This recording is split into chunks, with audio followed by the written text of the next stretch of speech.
Hey addicts, welcome back to another episode-by-episode recap and review of Walking Dead Season 9. I'm Josh, and we're going to get right into this episode. Starting with the recap, we get to see them starting to, or I guess in the process of building the bridge. We actually get a time skip, about 35 days is what they say roughly, I think.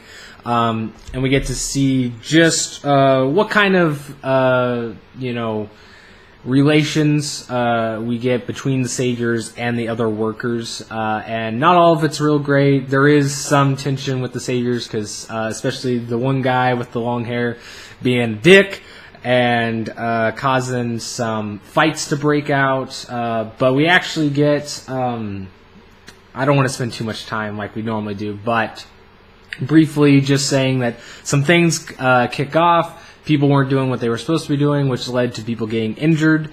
And we get to see kind of the aftermath of that, and Daryl being very vocal on what he thinks needs to be done, even having confrontation with the people that he thinks is responsible.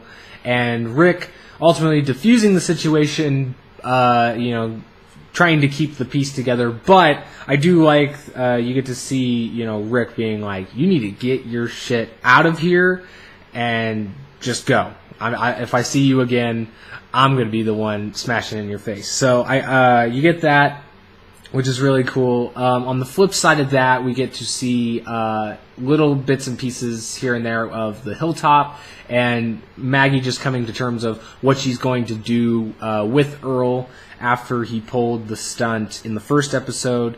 And we get to see her come to a conclusion where she decides to let him out so that they can use him to do his blacksmithing to get the plow done so they can start making crops. And then we also get to see her agree to Michonne's, proposal to make a new kind of law system for all of the communities. And then we get a little bit of a peek, which is great because they started at the beginning, and then they come back to it towards the end of the episode, where you get to see the talk between Rick and Negan, or at least the first visit in this new season, and just Rick just checking up, trying to rub it in his face of how good it's going, and Negan's coming off really villainous, which I'm liking, although he seems a bit more serious than he was in the comic, with I don't know, because in different areas of the comic he is very serious, but it seems like he's more I guess you could say negative, so it's a very cool scene. There's a lot of good dialogue in this, but I guess just kind of going into just some things I want to talk. I made some notes of. I don't want to say all favorite modes, just things that I found interesting / I think will be important going on. So the first thing we get, like I said, we get the little bit of a hint that Rick is sitting down and he's talking to Negan, and he's going through the day of what all happened, and the events of what we see actually happen in the episode is just Rick retelling this to Negan. And we get to see Rick actually say that they're building a new beginning, which, I don't know, I find little nods like that fun, and I was glad to, I don't know, there's something about hearing Rick narrate is just really cool. I don't know, maybe it's more emotional just because we know he's only going to be around for a few more episodes, and so maybe that's just tugging at me. I had this note, I don't know why it caught my eye, but I just found it really weird. I don't know what the heck Rosita is wearing. Like, it looks like something you would wear when, like, sitting around the house or going to the gym, and I was like, you're in the apocalypse, you're helping, like, trying to rebuild a brick. Like, those aren't work clothes. I don't know. It was just something that I was like, okay, whatever. But, I mean, it's not like it really cares. But getting on to the main thing that I think is probably going to play into later in the season, we know that Lauren Cohan, the actress for Maggie, is going to be leaving the show, but we don't know if she's going to be written off completely or if she's just going to be absent for, a few episodes, maybe a season or two. And there's setup for this because there's a scene where she's talking with Jesus, and Jesus notes that they're getting, updated letters of the woman and the two people she was with that they met in the last season. I believe her name was Georgie, and she's the one that gave him the book to the future that has all the blueprints and stuff in it. And, they have this dialogue back and forth, and Jesus is like, you thinking about traveling with them? Because apparently they set it up to where she has offered Maggie to come travel with her. And Maggie's like, no, I'm going to stay here. I have my own future to build. But I think it's just something that they're like hinting that they might go that route, or they're at least leaving the possibility open. So I like that ground laying. I don't know if it's exactly go like that, because I feel like I don't know. Like, I don't want her to die, but I think they might be going that route. But then again, we'll see. But I think that's a good setup for if she's going to be leaving. It doesn't really give, like, a reason of why she would leave, because it still doesn't make any sense. I mean, she even says that she's got a lot on her plate right now, so it wouldn't make sense for her to leave. But if they do have the thing arise where, because of contracts and everything, then at least they're setting it up here, which I like that there's a setup even if they don't use it, than just like pulling something out of their ass and be like, this is it. Another thing I wanted to talk about was just the effects, and maybe not so much effects, but just the stunts that they're pulling off in this episode. I don't know about you guys, but especially in the last season, I felt a lot of their like fights or just like stuff that's supposed to be really cool actiony stuff. It really just seemed really cheap, and it didn't look very good. But in this latest episode, there is a moment where they have walkers coming around in their workplace where they have logs and stuff tied up, and they have Aaron get hurt, and his arm just gets messed up, and like it looks shattered, and it's kind of hanging by a thread almost. And the effects, I don't know how they do stuff like that, but I thought it was really good effects. And also there's a scene where logs are coming and they're rolling on top of walkers, crushing their skulls. And I also thought that was another really great film shot that I really liked. And kind of like, speaking of Aaron, one of the things I mentioned was I just thought it was funny they're making Aaron kind of look like comic version of Rick in The New Beginning, now that he's got one arm and he's got the big beard going on. And so it's like, man, Aaron, you're looking more like Rick every day. We're going to need that when Rick actually dies, but I don't know. It'll probably just be like too soon. So the other thing is Daryl, I feel like Daryl's finally fixed in this season, because we get a lot more interactions with Daryl and him actually talking and just being more of like how he was in the older season. I believe in these last two episodes, Daryl has talked more than he has in the last like maybe 2 or 3 seasons. And I'm just finally glad that they're doing something with his character that's interesting.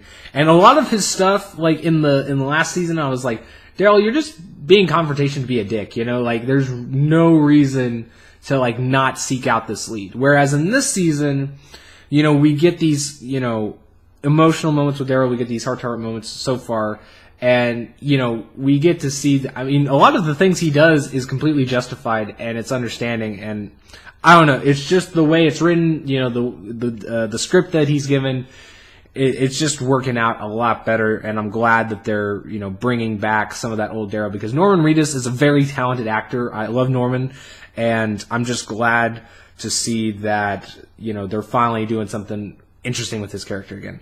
Another thing that I thought was really good in terms of the writing and like dialogue is just, backing up like Maggie's decision and why she's choosing to do all these things. They're remixing this a lot different than what they did in the comic, which I'm glad for, because, it's nice to see something refreshing, but also because, it's done in a nice, intriguing way, and it's actually good. Like, the way they remixed it, I've been liking, and that's with the whole kind of like betrayal / attempted murder of her, and then like the characters that they're using. With Earl, it's really interesting adding a where he has this alcoholism that he's been battling, and I love how that harkens back to Herschel, and we actually figure out when she's opening up to Michonne that that's kind of what helped her in making that decision, because seeing how, you know, her father, Herschel, had those problems, and he was able, you know, he was given a second chance, and he was able to overcome that and actually save so many lives, you know, in the course of the season as he's, you know, changed. And so she just decides to do the same, give the same option to Earl, which I think is really great. Not only when they mention like old characters, but you know, you gotta think that these are real, like when you're writing characters, they're real people. And so I think that works out really well.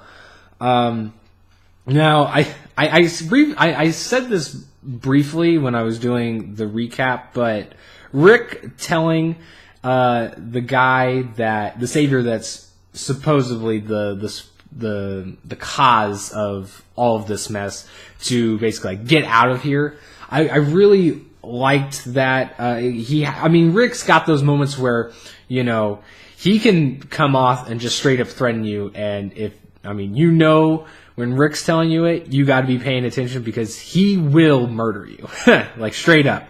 And so I really like that they added this because, you know, I know some people will probably see Rick's decision to, you know, like, oh, we got to work together, blah, blah, blah, you know, that he's coming off as maybe naive or weak. And I like that they add these moments because it just gives you a definite answer of, you know, like, no, you know, like he's just trying to get these people because he doesn't want to have to deal with, you know, the situation that would come in the alternative because it would be much harder to deal with. And so I like those balancing. And yeah, I mean, there's not much more to say to that. But I guess moving forward, one of the things that I didn't really catch in the first episode, like I knew they changed the name of the, and I remembered it for the first video, and now I can't remember her name for the second one, because now I can only remember her name that she's calling. But Anne, that was the woman that was the leader of the trash people. And so far what her doing with her character, I actually do enjoy seeing her chemistry. I think a lot of it just probably has to do with the writing and the material that they're given, and as well as direction for the director. But the way she's fitting into the story is really interesting. She's having this moment with Gabriel that feels. I'm not sure what direction they're going to go with this, but I'm intrigued to see more. But one thing that we do get to see with her is that she actually notices the helicopter flying while she is on guard duty, which a lot of people have been speculating what that has to do with. I'm not going to take any stabs into the dark because it's literally impossible with the amount of info we have. But that just sets it up to where we are going to have confirmation. That's not just something that they threw in there last season. It's like, nope, not going to explain it. It's kind of like I won't go into the other fan theories, but I'm just glad that we're going to see something done with that, because it would be really stupid if they just didn't touch it. Which, getting on to probably the last thing before I talk a little bit about the upcoming episode, is the Savior's disappearance. We got a little bit of a hint with one of the Saviors telling Rick about the situation where, like, hey, there's been people that have been abandoning the work, and they supposedly left to go back to the sanctuary, but I've been talking to the people that were at the sanctuary, and they said they haven't returned yet, and I know something's fishy with that, because a lot of the people that have, disappeared had families back at the sanctuary, so there's no way that they would just up and leave. And so you get that little bit of a peek, but it's in the middle where things are about to, pop off, and so it's just in there, and then we don't really see it until the very end, where the guy that Rick had confrontation with leaves, and then meets somebody out on the road, recognizes them, and then I guess either gets knocked out or taken out in that same moment. Which, the only, leading up into that with speculation and then what we know so far. Coming up in the next episode, we do know that we're going to get maybe I'll say interaction because I don't want to say confrontation. We're going to get some interaction between the Saviors and Maggie and some of her people. She decided to bring supplies, so she's bringing supplies, and in that we get a cool shot that harkens back to when they first met the Saviors, where the Saviors were stopped on the road and Maggie's sitting there. And I can imagine with everything Maggie's been through, especially losing Glenn, this may not end very well. And then also coming up, we do see some confrontation between the Saviors and the other workers that are there at the camp for the bridge site. And the way they kind of are showing the shots, it looks like there may be like a mini riot / scuttle, but we don't really know to what extent yet. But I would assume there might be a big group fight between whatever things that they can figure out from the disappearance of the Saviors. Because going into, trying to finish my thought of what I was originally starting is, I think somebody's been killing these Saviors because they still have a grudge left over from the war. I think that's pretty obvious, but, I just want to say it.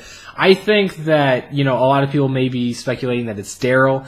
I don't think Daryl is the one doing it. If anything, I think it may be Henry, because I think he's still got a lot of, not so much closure about his brother. And I think it just makes more sense because Daryl, he is somebody that can let loose and have a hard time reining in his control of things. But I think he's still not at the point where he would just flat out go and kill people. Maybe in the last season, but I don't think right now. Now, that's not to say that he may not agree or even support whoever's doing this later on. But I think that's something interesting that we're going to see later on in the next coming episodes, maybe even in the next episode. Along with Negan and Rick, I think we're going to get a couple more interactions. But I'm really curious to see where this is going to go because, they have this dialogue where Negan says, it's going to go to shit one day, and when it does, I want you to come back here and tell me all about it. And, I'm just thinking how this is going to play out when Rick dies and is no longer here is who's going to, replace that connection with Negan. And I'm really curious to see what kind of route they're going to go with Negan, because a lot of Negan's development and story in the New Beginning and kind of going forward has a lot dependency on Rick as a character and their kind of past history. So with Rick leaving in the next few episodes, I'm really curious if they're going to speed up that timeline so they can get Negan where he's supposed to be at, or if they're going to have somebody else replace it, or maybe they're going to remix it entirely. But I'm looking forward to that, as well as some of the other upcoming things as maybe new characters or new villains or stuff like that. I think it's pretty clear now, seeing the second episodes and then the previews for the third episode. I think it's definitely coming at the second half of the season. I think it just makes sense, leaving that breather room and trying to get the communities on point, because in the comic we already saw them at good standing, relatively. I mean, there was still something, confrontation going on, but for the most part, everything was together before we got the introduction of new people, and then that's maybe when tension started to arise. So I think they might be getting to that point, and then right when it's seeming like everything's going to be, hunky-dory, it just goes to shit again. So, as the apocalypse does. But anyway, guys, that will conclude this recap / May review. I liked it, and I am, I'm hanging on to every episode now. I don't think I've been able to say that about The Walking Dead for a while, to be honest. I've always liked The Walking Dead. I mean, like I said in the other video, I've started with the show. I fell in love with this series with the show, and then, the comic. Read all of that, and I've been really digging the comic, and the show kind of teetered off for me the last couple years, and now it's finally coming back, and I feel like I feel like I did when I first saw the show. So I'm really glad to see it not only be this good again, but I look forward to it continuing to be this good. And, hopefully I can come back here next week and the week after that and the week after that and, keep having the same opinion. But, I will be back next week. So I'm just going to shut up right now. I'll see you guys then. And thanks for watching. Peace out, Axe.